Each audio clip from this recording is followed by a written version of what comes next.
Hey everyone, today we are going to make a quick DIY Valentine's craft, a Valentine that looks like a fortune cookie. So to get started, just a couple really simple things you need. I've got a little piece of paper here. It's about 4x4, 5x5. That tends to work the best, and I'm just going to cut a circle out of it. And I am going to use this candle lid to help me trace my circle because I certainly can't do that well on my own. So just going to use that for some assistance and then cut out our circle. The nice thing about this craft is because we are folding this circle, it does not have to be perfect, which is honestly my favorite thing to hear about any craft, because perfection is not easy to accomplish.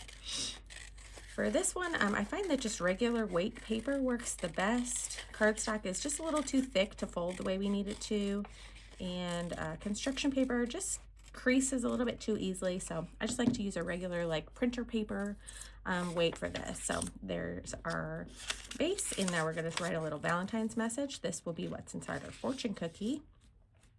And I just have a little scrap of construction paper here I am using.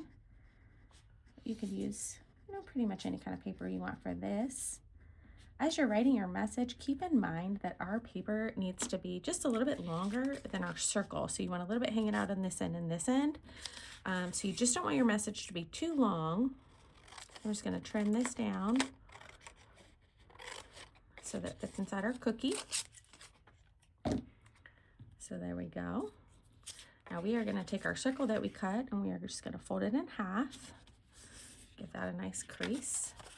Now to fold our cookie, we are going to put our message inside. If you want it to read this way, you're going to flip it this way to do your folding. And then we're going to bring the bottom up and the top down. And since we already folded the paper, it will fold really nicely in the back to give us our cookie shape. And then I like to use these little adhesive dots.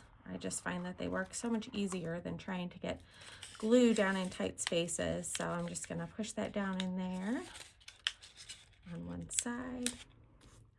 And then we'll push our two sides together. And then because you get a really nice seal with that, you can use your fingers to kind of pop that cookie open and give it a really nice shape. So there you have it. There's your little cookie Valentines, and with your message inside. When you give it to your Valentine, they can just pull their little message right out. Happy Valentine's Day.